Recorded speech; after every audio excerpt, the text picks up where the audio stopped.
this morning. And it may cause you to turn the clock back in your minds just a little bit, or maybe a lot. I'd like to ask you about heroes. Who were your heroes growing up? Did you have any heroes? I don't know, maybe Mickey Mantle. Maybe Flash Gordon or Superman. Maybe John Wayne. How about the Fonz? Bionic Man or Bionic Woman? Am I getting into the right generations here? Michael Knight? How about Bobby Knight? Did you ever throw a chair in honor of Bobby Knight? Well, what is it about heroes? What is it about these people that we love so much? If you think about it as a nation, as a culture, we really have a fascination with heroes, don't we? We really do. We at large, we talk about our heroes, we watch their shows, we read their stories, we sometimes spend a lot of money on them, on their merchandise. And sometimes I wonder if the reason why we love heroes so much, we like putting certain people on a pedestal so much, is because part of us wants to be like them, or be them. I'm not sure, just an idea. Singer Bob Dylan has said if you were a boy growing up in the 1950s, you either wanted to play ball or be Elvis Presley. And I don't know if that's true or not for everyone. It was certainly true for Bob Dylan. But we look up to our heroes. We tend to do this. We see our heroes, they're strong and courageous and smart and cunning. Maybe they have the ability to handle any and every situation. Or maybe just to be consistently faithful and true. Quite often, our heroes are what we wish we could always be. Would you agree? Think about our Bible heroes a little bit. Because this gets interesting when we think about heroes of the Bible. We often talk about Moses. Moses parted the Red Sea. Moses actually talked to God as a friend would talk to another. Think about Elijah. We might call Elijah, think of him as a hero. He faced the 450 prophets of Baal. David, right? David faced Goliath. Joshua led the armies of Israel around the walls of Jericho. I've always been kind of partial to him. I always kind of like Joshua for some reason. Then there's Gideon. Today we're going to jump in and read the heroic tale of Gideon. How familiar are you this morning? Well, let's turn to Judges chapter 7. Would you with me if you've got your Bibles there with you? Or maybe you've got a smartphone with a Bible app or something on you. Turn to Judges chapter 7 with me. We're going to do a little bit of reading out of our Bibles this morning.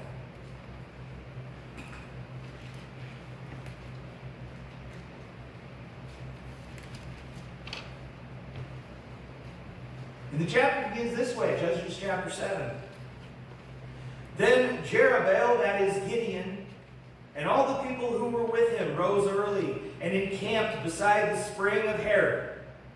And the camp of Midian was north of them by the hill of Morah in the valley.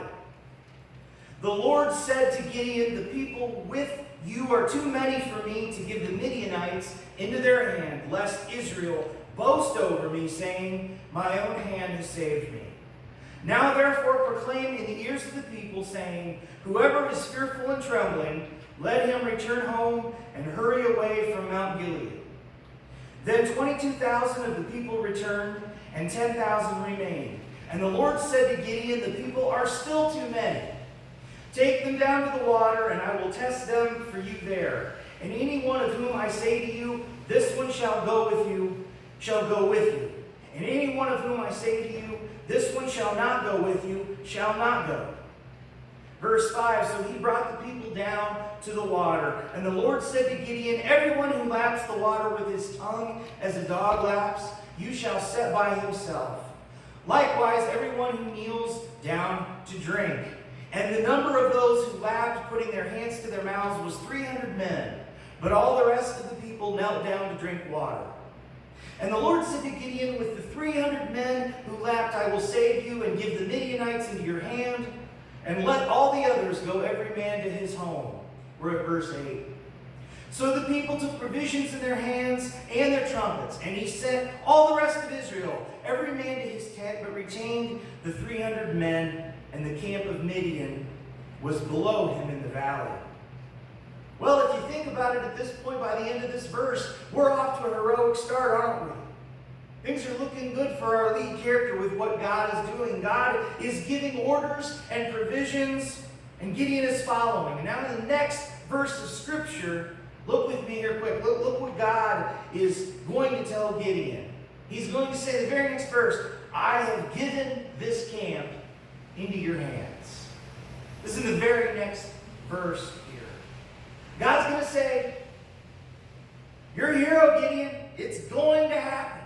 Okay? Now, I want you to do something with me. Jump down to verse 16 with me. We're going to jump down a little bit in the text, and we'll pick up the story there. Down to verse 16. Judges chapter 7, verse 16. It begins, and he divided the 300 men into 3 companies and put trumpets into the hands of all of them and empty jars with torches inside the jars. And he said to them, look at me and do likewise. When I come to the outskirts of the camp, do as I do. When I blow the trumpet, I and all who are with me, then blow the trumpets also on every side of all the camp and shout, for the Lord and for Gideon. Just a second. I mean, think about this. Imagine getting second billing only to the Lord in battle. And this is what God is doing. He's saying, for the Lord and for Gideon. This is the announcement. Wow. Talk about a hero. Talk about a real hero, right? Verse 19 continues, so Gideon and the 100 men who were with him came to the outskirts of the camp at the beginning of the middle watch, when they had just set the watch. And they blew the trumpets and smashed the jars that were in their hands. Then the 3 companies blew the trumpets and broke the jars. They held in their left hands the torches, and in their right hands the trumpets to blow. And they cried out, a sword for the Lord and for Gideon. Every man stood in his place around the camp, and all the army ran. They cried out and fled. When they blew the 300 trumpets, the Lord set every man's sword against his comrade and against all the army. And the army fled as far as Bethshedah toward Zererah, as far as the border of Abel-Meholah by Tabbath. And the men of Israel were called out from Naphtali and from Asher and from all Manasseh, and they pursued after Midian. And some people complain about pronouncing Kiwana. Right? Is it Kiwana or Q, right, by the way?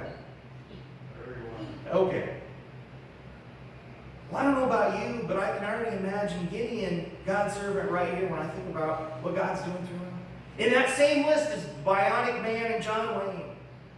From this reading, the guy's the hero, isn't he? I mean, you might even think of John Wayne as Gideon here. You know, don't forget your trumpet. Pilgrim. I didn't work on impression much this week, but if I would have, you would have gotten it there. Little Pilgrim. But you get the point. I mean, this guy Gideon, this is a guy I want to be like. I mean, from reading this biblical narrative. God tells Gideon to do something. Gideon follows right what God tells him. Gideon has victory. And get this, think about it. I mean, this almost sounds like something from Hollywood, doesn't it? God tells Gideon to do things using the craziest, only could be divine tactics. Look at what he's done here. 300 versus 200,000 men. What is that? What is that, right? Clay jars, torches, and trumpets. I mean, this is not your standard issue Hebrew military sword, whatever that is, you know. And none of this should have worked. None of it should have worked. It should have all ended in embarrassing defeat, right? But it did work. Why did it work? Because the Lord said it would work for Gideon. Do you ever look at what the Lord is allowing to happen in your life and think, man, I could get through this too. If only I was like Gideon, right? What a hero this guy is. What a hero all these Bible characters are. If only I could have this faith. If only I could have this strength. If only I could have this courage instead. And before we go any further here examining Gideon, we just want to point out this morning that while these thoughts are certainly understandable, they're far from reality. They're far from reality. Even when God is in your life. You know, we read these Bible stories, we go through the text here, we look at stories like Gideon's, and we lift up these characters in our minds, don't we? We somehow imagine these people as somehow being holier or more faithful or godlier than you and me today. And the truth is they weren't. They weren't at all. Not at all. In fact, the most remarkable thing about the people in this book, in all 66 books of this book, is that they were just as faulty, just as sinful, just as lacking, just as poorly habitual, just as backslidden, just as manically depressed, just as uncertain, and just as terrified about the world around them as a few of us churchgoers of Fulton County here at Kiwanis Church of Christ. They're just like us. And this is Bible truth. And you think about it, Gideon should have taken his rest in God's peace and love. And what was offered by the Lord, there was no reason not to. He was going to come out on top. He was going to come out a victor in God every day. But what did he do instead of trusting God? You know what he started doing? He started asking for signs. Turn back to Judges, the 6th chapter with me. And those of you who know this story, you know what I mean by that. And those of you who don't, well, let's start at verse 11 here in chapter 6 and do a little bit more reading. See, there's more to Gideon than just the heroic qualities. Verse 11, and I'll do my best to pronounce some of these names. Verse 11 of chapter 6 says, Now the angel of the Lord came and sat under the terebinth at Ophrah, which belonged to Joash the Abizarite, while his son Gideon was beating out wheat in the winepress to hide it from the Midianites. And the angel of the Lord, by the way, he's kind of hiding here. This isn't exactly heroic behavior, what he's doing, right? Just catch that, what he's doing. Verse 12, And the angel of the Lord appeared to him and said to him, The Lord is with you, O mighty man of valor. My guess is Gideon probably jumped 8 feet in the air there. Maybe not 8 feet, maybe 8 inches. Verse 13, And Gideon said to him, Please, my Lord, if the Lord is with us, then why has all this happened to us? Does that sound like you and me? Maybe in the year 2020? Please, my Lord, if the Lord is with us, why then has all this happened to us? And where are all his wonderful deeds that our fathers recounted to us, saying, Did not the Lord bring us up from Egypt? Gideon goes on, But now the Lord has forsaken us and given us into the hand of Midian. Verse 14, And the Lord turned to him and said, Go in this might of yours and save Israel from the hand of Midian. Do not I send you? What's Gideon saying? He says to him, Please, Lord, how can I save Israel? Behold, my clan is the weakest in Manasseh, and I am the least in my father's house. And the Lord said to him, But I will be with you, and you shall strike the Midianites as one man. Now, you remember Moses? Moses kind of did the same thing. Not me, God. You picked the wrong guy. You ever thought that? Verse 17. And he said to him, Well, if now I have found favor in your eyes, then show me a sign that it is you who speak with me. Please do not depart from here until I come to you and bring out my present and set it before you. And he said, I will stay till you return. Now stop and let's just stop a second. Think with me about what's just transpired here. Do you hear that? What Gideon has just passed. This is the Lord God, creator of the entire universe. Gideon is literally having a conversation with him, talking to God. And he's asking for a sign. I mean, you know, sometimes we might ask for a sign, right?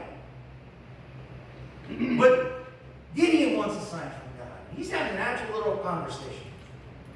For some reason, this conversation in the mortal flesh of the Almighty Creator just isn't enough for the man. I just want to point that out.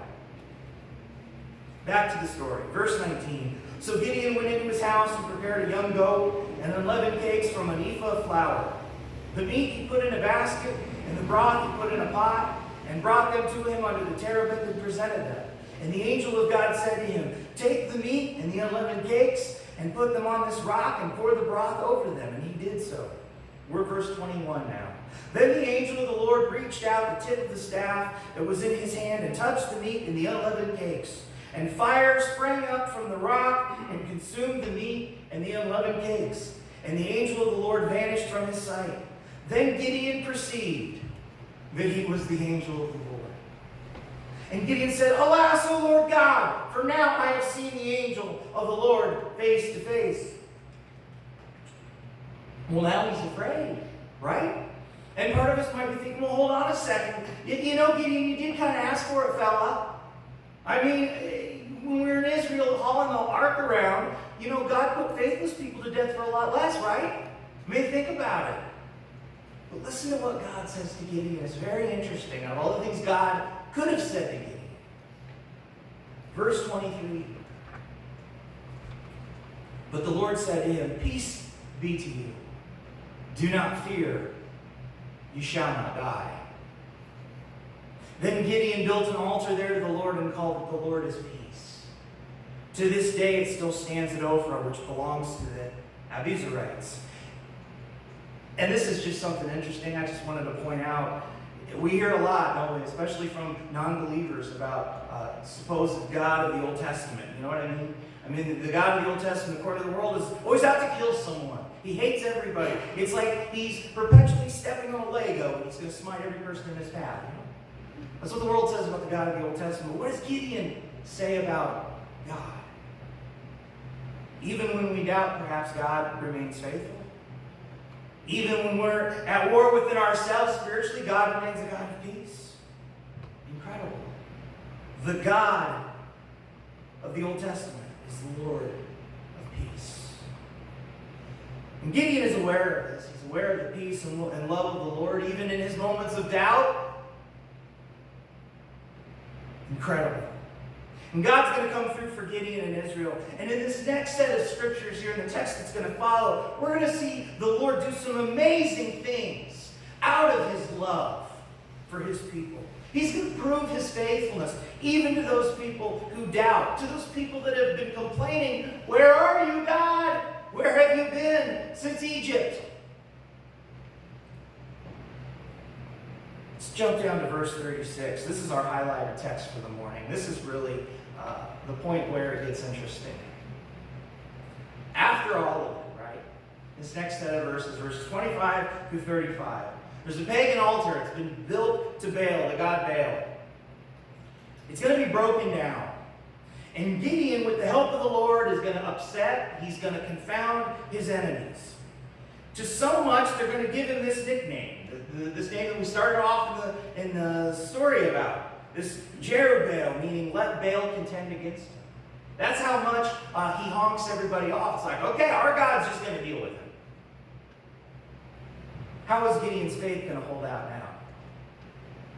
I mean, after all he's done, wouldn't you think Gideon would have the confidence in the Lord, to be able to say, "All right, Lord, let's get this on. I'm ready for Judges chapter 7. But what does he say? What does he say? What does he instead have to say to his maker? Look at verse 36. Follow with me.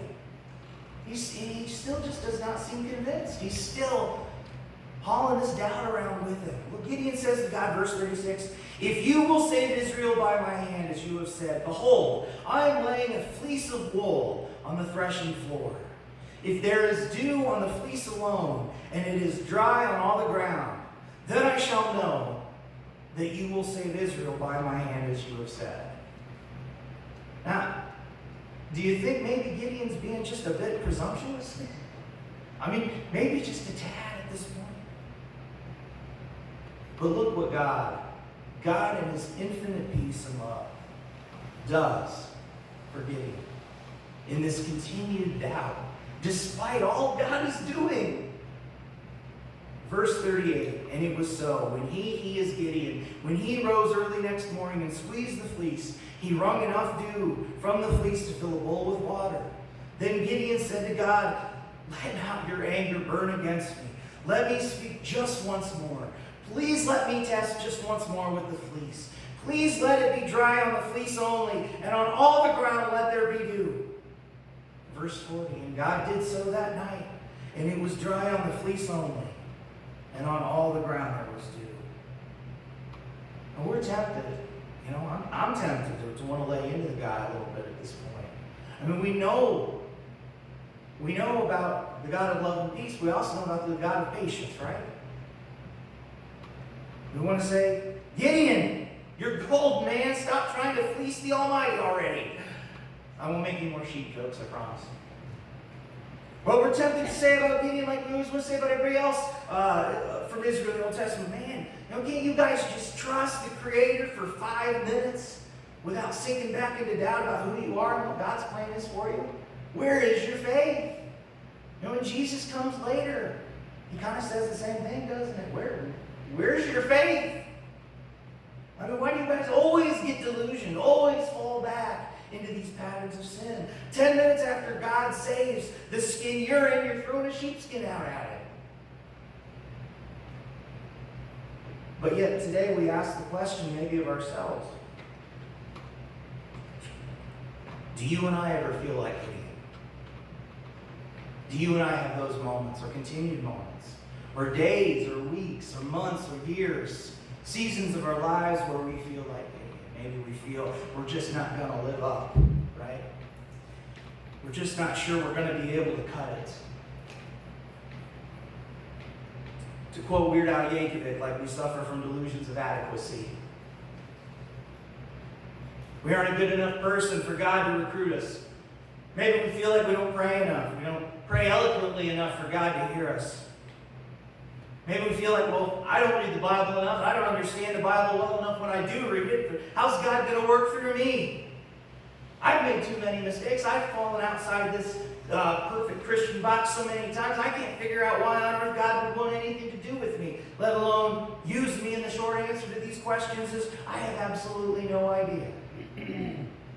I have absolutely no idea why God would want to use you. How's that for pastoral help in the pulpit? Great, huh? The truth be told, I have absolutely no idea why the Lord would want anything to do with me either.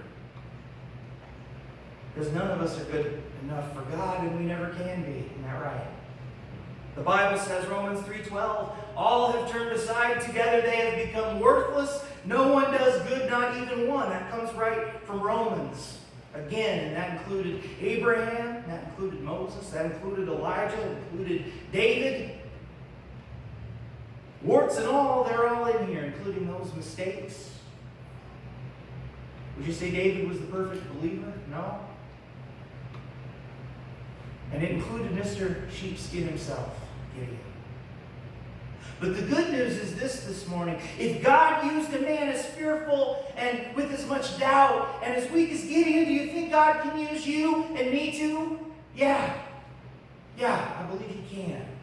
It doesn't matter how many times we've tried, we've failed to pull the wool over the Lord's eyes. Guilty. His love continues to abound for us. It's amazing. And he's got a plan for each one of us. Amazing. And he's got patience for each one of us, even when we go through these motions. And the Lord is just saying, really? Really? Even when we're putting out a fleece, putting into the test, heroism in the kingdom can still be ours, and it doesn't take John Wayne. It takes you to trust that God will get his will done. That's a promise. That God will get his purposes carried out with you in tow. Do you think it's possible that there's a proverbial camp the Lord is going to give into your hands? I don't know what that means for you, but God does. And so maybe if we can just hang on for a little while until God reveals not only what, but how. Maybe he can do some amazing things through each one of us. We can't let second guessing carry us away from what God can do. What God may already be doing through you. You have no idea how God is using you just because you showed up. You said, God, I'm available. It's interesting in this story. I think we should keep in mind that I don't think Gideon was really second guessing God's will. I think God loved Gideon. God knows that Gideon's heart is ultimately for him, but that Gideon's just needing some reassurance. He's just needing some reassurance during this battle. And it's the same way every one of us who are weak today. We're fighting a battle today, aren't we, as well? Maybe just like Gideon. We're living in some seriously tough and disturbing and uncertain times. Gideon had this overwhelming adversary in his day. I can't handle this, God. We're dealing with an overwhelming adversary today. Sure feels like it sometimes, doesn't it? I mean, we're dealing with COVID, and we're dealing with child trafficking, and we're dealing with race issues, and media lies, and exaggeration, and divisive social media. Ultimately, we're struggling with Satan big time in the church, and the enemy Satan is out to lay waste to the church, and he'll try to destroy us by any means necessary. And that's what those doubts are for, and that's how those doubts perpetuate. But we can face this adversary. We can be confident because it's not about us. It's not about how big and how strong we are. Heroism has never been about how big and strong we are, but how big and how strong our God is. How big and how strong is the God you believe in? Let it comfort us that if God has got us through this far in this walk, through this battle, whatever you're facing right now, He's going to continue to carry you through to accomplish His will. That's a promise. Sometimes we may feel useless to Him. I promise we're not. Not a single one of you are. Every single one of you is useful to God. He's a big God. I've heard it said around Christmas time that God couldn't get any bigger, so He had to make Himself smaller to be like us to save us. I always thought that was incredible. But we're never too small for Him. He can use us at any size and any strength. There's an example from recent history about 2,500 people in Croatia. These individuals died from landmine explosions during and after the Balkan Wars in 1991. And this is because the competing armies placed 90,000 landmines across the entire country of Croatia, mostly at random and without any plan or existing maps. And until just a few years ago, it was around 2013, 466 square miles of Croatia were still filled with mines from the wars. But then Zagreb University in Croatia began to pioneer a multi-million-dollar program they called Tiramisu. What size of hero did the Croatians use to take out the mines? You maybe won't believe this. They used honeybees. You see, honeybees have a perfect sense of smell. It can quickly detect the scent of explosives. These researchers trained honeybees to identify their food with the scent of TNT by lacing their food with traces of it. Can you imagine this? These bees learned to seek out food only with that specific smell. So when the bees were released into the minefields, they went straight to those mines. I'm sure there are other animals that have the ability to smell and identify TNT. Dogs have been used before, but dogs weigh enough to detonate the mines. And to quote the genie in Disney's Aladdin about sending dogs into mines, it's not a pretty picture, don't like doing it, you know? So a life form the size of a dog isn't going to make a safe bomb sniffer. But a honeybee gets the job done perfectly. So we may think of our heroes as being larger than life. Strong and courageous, smart and cunning, having the ability to handle any and every situation consistently. Do you ever think a honeybee could be a hero? Well, in this world, there's no one insignificant whom God has made. And He can use each one of us. So no matter how big or small we think we are, He can use us. But we have to trust Him. We have to face the adversary in our life, face the adversity in our life with Him. Not laying out a fleece and expecting God to provide signs. Yes, I realize that there are times we can all use a bit of reassurance. Here's some bad news. In each month in 2019, this is last year, over 1,700 pastors left the ministry altogether last year, statistically. That's a lot of ministries being abandoned. I don't mean they went to some other ministry-related vocation. I mean they said, I'm done with this. I'm done with this. This issue of doubt, it involves every single one of us. But when we come to God, we needn't bring a fleece. We just need to rely on His peace. And we're not alone, because we have God's Spirit, we have His Word, we have the church. We'll never be good enough, but if we trust in God, if we trust in what He's done, what He's doing, what He will do, He promises through us, that's good enough for Him. Shall we pray?